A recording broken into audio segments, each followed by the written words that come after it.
રાંધણ ગેસના ભાવમાં થયેલ વધારાને લઈ આમ આદમી પાર્ટી દ્વારા ગાંધીનગર ગૃહ ખાતે વિરોધ પ્રદર્શન કરી ભાવ વધારો પાછો ખેંચવાની માંગણી કરી હતી।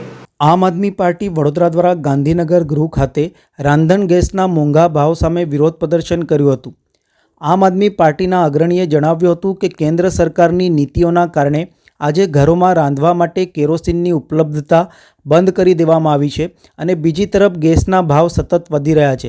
ભૂતકાળમાં ભાજપ સરકારે લોકોના મનોમન જીતવા માટે ગામડાઓમાં ₹100માં ગેસ સિલિન્ડર આપ્યો હતો અને શહેરોમાં મફતમાં કનેક્શન આપ્યા હતા, પરંતુ હવે ભાવ વધતા લોકો મુશ્કેલીમાં મુકાઈ ગયા છે। પેટ્રોલ ડીઝલના ભાવ પણ ઊંચા પહોંચ્યા છે, જેના કારણે પરિવહન ખર્ચ પણ વધી રહ્યો છે।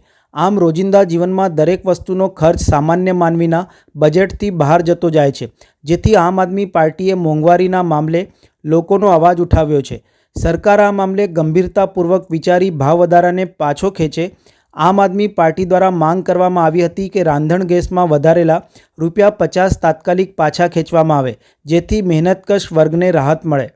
આજે અમે ભારતીય જનતા પાર્ટીની જે નીતિ છે લોકોની સામે ખુલ્લી પાડી રહ્યા છે કે આજથી ટૂંક સમય પહેલા લોભામણી લોકોને લોભાઈ અને ₹100માં ગેસ સિલિન્ડર ગામડાઓમાં આપવામાં આવે, શહેરોમાં જેની પાસે કનેક્શન નહોતા ફ્રીમાં કનેક્શન આપવામાં આવે ગેસના, અને જે રેશનિંગ કાર્ડ પર કેરોસીન મળતું હતું તે પણ બંધ કરી દેવાય।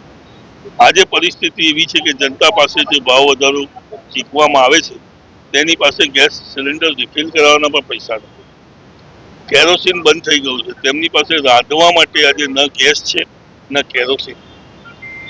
અને ભારતીય જનતા પાર્ટી દરેક જગ્યાએ કોઈ બી વસ્તુ હોય તેમાં ભાવ વધારો ચીકવવામાં માહિર છે, તેની હોશિયારીથી જ આ બધા કાર્યો કરી રહી છે। આજે પેટ્રોલ અને ડીઝલમાં બી ભાવ વધારો કરવામાં આવે છે। આપના માધ્યમથી હું જણાવવા માંગીશ કે ભારતીય જનતા પાર્ટી પોતે જ એક સંગ્રહખોરી, પહેલા લોકો કાળા બજારી લોકો કરતા હતા, આજે ભારતીય જનતા પાર્ટી પોતે કાળા બજારી કરી રહી છે, એને મન ફાવે તેમ ભાવ વધારો ચીકી રહી છે। આજે ₹50 જે ગેસ સિલિન્ડર પર વધારો કરવામાં આવે છે, આપના માધ્યમથી હું સરકારને કહેવા માંગીશ કે જલ્દીથી જલ્દી તે ભાવ વધારો પાછો ખેંચવામાં આવે।